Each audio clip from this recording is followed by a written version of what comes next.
Sam इधर उधर देखता है, फिर उसे कमरे में एक आदमी दिखाई देता है। सैम उससे बात करने की कोशिश करता है पर वो बंदा उसे इग्नोर कर देता है। सैम उससे पूछता है बाथरूम कहाँ है, तो वो बंदा बस इशारे से बता देता है। सैम को उस पर गुस्सा आता है पर वो चुप रहता है और वॉशरूम चला जाता है। फारिग होने के बाद बाहर से एक आदमी की आवाज आती है, जल्दी निकलो भाई, यहाँ पानी भी पैसों का है। असल में यही वो रिक है जो सैम को कंपनी तक पहुंचाने वाला है। सैम कहता है हो गया भाई, बस निकल रहा हूँ। अब दोनों गाड़ी में बैठते हैं और कंपनी की तरफ रवाना होते हैं। रास्ते में रिक बोलता है तुझे $300 देने होंगे ट्रैवल के। सैम चौंक के कहता है यार कंपनी ने तो कहा था $200। रिक गुस्से में कहता है अगर 300 दे सकता है तो ठीक, नहीं तो उतर जा। सैम सोचता है कि कोई दूसरा रास्ता तो है नहीं, तो वो मान जाता है। थोड़ी देर बाद गर्मी बहुत ज्यादा हो जाती है। सैम एसी ऑन करने की कोशिश करता है। रिक तुरंत गुस्से में कहता है हाथ मत लगाना एसी को वरना इंजन बैठ जाएगा। अचानक गाड़ी का टायर पंक्चर हो जाता है। रिक खुद कुछ नहीं करता और सैम से कहता है चल टायर तू बदल। सैम मजबूरी में टायर बदलने लगता है। इसी दौरान वो देखता है कि एक कुत्ता दूसरे कुत्ते को मार रहा होता है। ये देखकर सैम बहुत ज्यादा डर जाता है। रिक आता है और कहता है ओ भाई कांप क्यों रहा है, ये होता रहता है। फिर वो जख्मी कुत्ते को खुद मार देता है ताकि उसे और तकलीफ ना हो। सैम बड़ी मुश्किल से टायर बदलता है।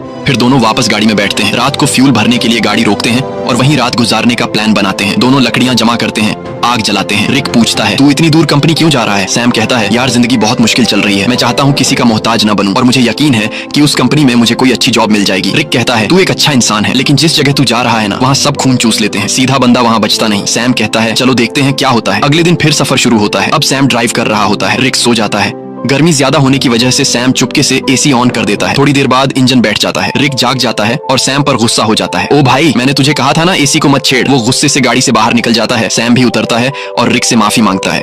रिक को और गुस्सा चढ़ जाता है, बोलता है चुप कर, तेरी आवाज ना सुनूं। इसके बाद सैम पेशाब करने जाता है। थोड़ा दूर जाकर वो एक चमकता हुआ पत्थर देखता है। करीब जाकर जब वो गौर से देखता है तो पता चलता है कि ये तो खालिस सोना है। वो फौरन रिक को बुलाता है, वो इधर आ, चेक कर, कहीं मैं सपना तो नहीं देख रहा। रिक जैसे ही देखता है शॉक हो जाता है। वो लाइटर निकालता है, आग जलाकर चट्टान पर रखता है। बोलता है अगर काला हुआ तो नॉर्मल पत्थर वरना खालिस सोना। चट्टान जैसी की तैसी रहती है, मतलब सोना कंफर्म। अब दोनों सामान निकालते हैं, गड्ढा खोदने लगते हैं ताकि सोना निकाल सके। पूरी ताकत लगाते हैं लेकिन चट्टान हिलती भी नहीं। रिक रस्सी की मदद से सोने को गाड़ी से बांधने की कोशिश करता है ताकि खींच सके, लेकिन रस्सी टूट जाती है क्योंकि सोना भारी होता है। इसके बाद दोनों लगे रहते हैं, सारा दिन खुदाई करते हैं। अब सूरज डूबने लगता है। रिक कहता है जल्दी से लकड़ियां जमा कर क्योंकि जंगली कुत्ते आसपास घूम रहे हैं, रात को हमें काट लेंगे। अगर हम आग जला लें तो वो डर के भाग जाएंगे। दोनों लकड़ियां जमा करते हैं, आग जलाते हैं, खुशी में गाने बजाने और नाचने लगते हैं। रिक सैम को गले लगाकर कहता है तुझे मैं फुल एसी वाली कार दिलाऊंगा। रात को वो लोग बैठकर प्लान बनाते हैं। रिक कहता है ये सोने की चट्टान बहुत बड़ी है, अगर हम महीनों भी खुदाई करते रहें तब भी इसे नहीं निकाल पाएंगे, इसलिए अब एक आदमी यहाँ चट्टान के पास रहेगा और दूसरा जाकर खुदाई की मशीन लेकर आएगा। सैम कहता है भाई तू जाकर ले आ, मैं चट्टान का ध्यान रखूंगा। रिक कहता है नहीं भाई तू जा, मैं चट्टान के पास बैठूंगा, ये रेगिस्तान है, हर तरफ जंगली जानवर हैं, तू ये बर्दाश्त नहीं कर पाएगा। सैम कहता है कोई बात नहीं, तू मेरी टेंशन मत ले, मैं सरवाइव कर लूंगा, तू वैसे भी चोर है, हो सकता है तू सोना लेकर भाग जाए, तुझ पे कैसे भरोसा करूं। रिक कहता है ठीक है भाई मैं जाता हूँ, तू सोने का ध्यान रखना। अगले दिन वो लोग राशन बांटते हैं। रिक सैम को एक सैटेलाइट फोन देता है ताकि दोनों आपस में कांटेक्ट में रहे। रिक कहता है मेरे एक दोस्त के पास खुदाई की मशीन है, वही लाऊंगा, बस दुआ कर गाड़ी रास्ते में खराब ना हो, मुझे वापस आने में 5 दिन लग सकते हैं। और फिर वह चला जाता है। सैम सोने पर मिट्टी डाल देता है ताकि अगर कोई इधर से गुजरे तो सोने को देख न सके। वो एक छोटा सा टेंट भी लगा लेता है चट्टान के पास और अपना सारा सामान उसके अंदर रख देता है। सूरज डूबने से पहले वो लकड़ियां इकट्ठा करता है ताकि रात को आग जला सके। रात को वो आग जलाकर बैठ जाता है, खाने में से थोड़ा सा खाता है और बाकी रख देता है। अचानक उसे जंगली कुत्तों की आवाजें सुनाई देती हैं और उसे एहसास होता है कि अकेले होने की वजह से वो आसान शिकार है। वो डर जाता है और चाकू हाथ में लेकर सो जाता है। अगली सुबह सूरज की तेज धूप से उसकी आंख खुलती है। बहुत गर्मी और थकावट होती है, नींद पूरी नहीं हुई होती और सूरज की तपिश उसकी स्किन जला रही होती है। तभी सैटेलाइट फोन की बेल सुनाई देती है। सैम दौड़कर फोन तक जाता है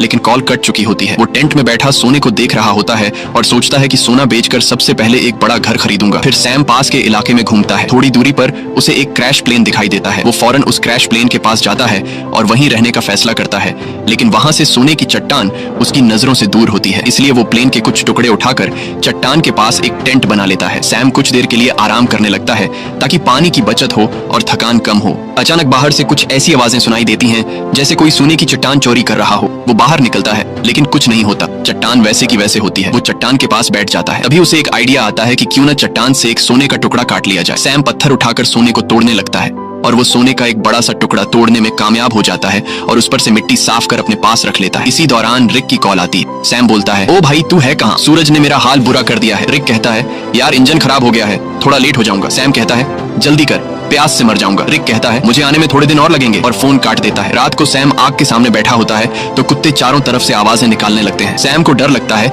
कि कहीं सब कुत्ते एक साथ हमला न कर दें। वो हाथ में जलती हुई लकड़ी पकड़ लेता है ताकि कुत्ते भाग जाएं। वो रात भर कुत्तों के डर से जागा रहता है। सुबह होती है, वो सोना चाहता है लेकिन सूरज ने उसकी खाल जला दी होती है। दर्द से वो सो नहीं पाता। वो पानी पीने जाता है लेकिन पानी भी बहुत कम बचा होता है। इतने में वो देखता है कि एक सांप उसकी तरफ आ रहा है। वो उसे मारने की कोशिश करता है ताकि खा सके, क्योंकि खाना भी लगभग खत्म हो चुका होता है। लेकिन सांप को मारते वक्त पानी की बोतल गिर जाती है और बस थोड़ा सा पानी बचता है। फिर वो दोबारा प्लेन वाले एरिया में जाता है, उम्मीद करता है कि शायद कुछ खाने पीने को मिल जाए। तभी वो देखता है कि दूर से एक इंसान आ रहा है। वो फौरन अंदर जाकर प्लेन में छुप जाता है, लेकिन वो इंसान प्लेन के पास आ जाता है और सैम को बाहर आने को कहता है। करीब आकर पता चलता है कि वो तो एक लड़की है जो उससे बात करना चाहती है, लेकिन सैम उससे बात करने को तैयार नहीं होता। लड़की पूछती है, तुम यहाँ बैठकर क्या कर रहे हो और यही जगह क्यों चुनी? सैम कुछ नहीं कहता, बस चुप रहता है। थोड़ी देर बाद सैम लड़की से कहता है कि वो इस प्लेन में रह सकती है और खुद वहां से चला जाता है। लड़की कहती है, तुम मुझसे कुछ छुपा रहे हो। वो सैम के पीछे पीछे चलने लगती है और उसके साथ कैंप तक पहुंच जाती है। वो बार बार सैम से पूछती है, तुम यहाँ कैसे पहुंचे? अब सैम घबरा जाता है। वो सोचता है, इससे पहले कि ये सोना देख ले, किसी तरह इसे यहाँ से भगा दूं। सैम लड़की से कहता है, क्यों आई हो मेरे पीछे? यहाँ तुम्हारी कोई जरूरत नहीं है, तुम्हें यहाँ से चले जाना चाहिए। लड़की कहती है, मैं तब तक नहीं जाऊंगी जब तक ये ना पता चल जाए कि तुम मुझे यहाँ से भगाने की कोशिश क्यों कर रहे हो। जरूर तुम मुझसे कोई राज छुपा रहे हो। उसी वक्त उसकी नजर सोने पर पड़ती है। वो कहती है, अच्छा तो ये बात है, पूरे सोने के मालिक बन बैठे हो, ये सारा खजाना अकेले ले जाओगे? अब मेरी बात सुन, मैं तब तक यहाँ से नहीं जाऊंगी जब तक इसमें से मुझे आधा हिस्सा नहीं मिलेगा। सैम को गुस्सा आ जाता है। वो डंडा उठाता है और सीधे उसके सिर पर मारता है। लड़की वहीं मर जाती है। सैम सदमे में आ जाता है। उसे यकीन नहीं होता कि उसने लालच में आकर किसी को मार डाला। फिर खुद को संभालता है, उसकी सारी कीमती चीजें उठाता है, एक गड्ढा खोदता है और उसकी लाश को दफन कर देता है। कुछ देर बाद वो देखता है कि एक कुत्ता आकर उस गड्ढे से लाश निकालने की कोशिश कर रहा है। सैम भाग कर आता है, कुत्ते को हटाता है, लाश बाहर निकालता है और आग लगा के बॉडी को जला देता है। अगले दिन उसकी आंख फोन की घंटी से खुलती है। सैम रिक से कहता है, ओ भाई तू कहाँ है? भूख से मेरी जान निकल रही है, अगर तू जल्दी नहीं आया तो मैं भूख और प्यास से मर जाऊंगा। रिक कहता है, सॉरी यार, मुझे पता है तू बहुत तकलीफ में है, मैं जल्दी आ रहा हूँ, बस ये जो खुदाई वाली मशीन है बहुत स्लो है, थोड़ा टाइम और लगेगा। सैम परेशान हो जाता है। भूख प्यास से उसकी हालत खराब है, ऊपर से डर कि कोई जंगली जानवर हमला न कर दे। कुछ देर बाद वो देखता है कि एक गाड़ी सड़क से जा रही है। वो सोचता है, क्यों ना सोने का एक टुकड़ा लेकर यहाँ से निकल जाऊं, लेकिन ज्यादा सोने की लालच ने उसे रोक लिया। वो चाहता तो सोने का एक टुकड़ा लेकर जा सकता था जिससे उसकी जिंदगी बदल सकती थी, लेकिन ज्यादा की चाह ने उसे यहीं रुकवा दिया। सैम शाम से पहले रात के लिए लकड़ियां इकट्ठा करता है, लेकिन अचानक एक बहुत तेज रेतीला तूफान आता है। वो टेंट की तरफ भागता है, लेकिन तूफान उसका टेंट उड़ा देता है। सैम जान बचाने के लिए इधर उधर भागता है, लेकिन तभी एक पेड़ उस पर गिर जाता है। तूफान रुकने के बाद सैम खुद को मिट्टी में दबा हुआ पाता है और एक लकड़ी का टुकड़ा उसके पेट के आर पार निकला होता है। पर सैम के मन में सोने की लालच इतनी भर चुकी थी कि वो पेट से लकड़ी निकालने के बजाय सीधे सोने की जगह की ओर जाता है। वो चारों तरफ सोने को ढूंढता है और आखिरकार एक टुकड़ा मिल ही जाता है। सैम खुशी से झूम उठता है। फिर वो अपने पेट से लकड़ी निकालता है और जख्म से बहुत खून निकलने लगता है। वो कपड़े का टुकड़ा लेकर जख्म बांधता है, लेकिन खून रुकता नहीं। मजबूरी में वो आग जलाकर एक डिब्बे का टुकड़ा गर्म करता है और जख्म पर लगाता है। इससे सैम को इतनी तकलीफ होती है कि वो बेहोश हो जाता है। थोड़ी देर बाद होश आता है। उसे हर तरफ वही लड़की दिखती है जिसे उसने मारा था। अब उसका दिमाग घूमने लगता है। उसे समझ नहीं आता कि ये सच है या फिर वहम। तभी फोन बजता है।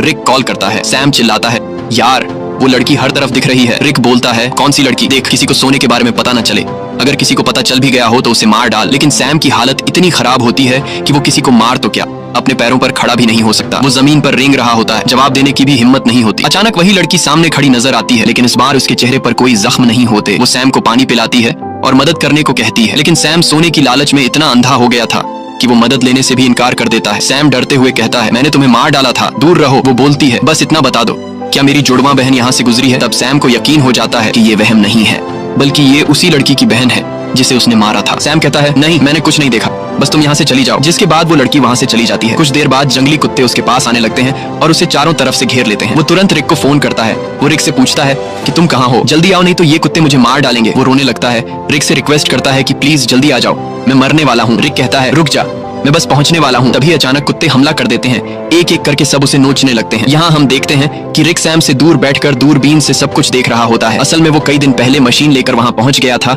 और बस वो सैम के मरने का इंतजार कर रहा था ताकि वो अकेले सारा का सारा सोना ले जा सके।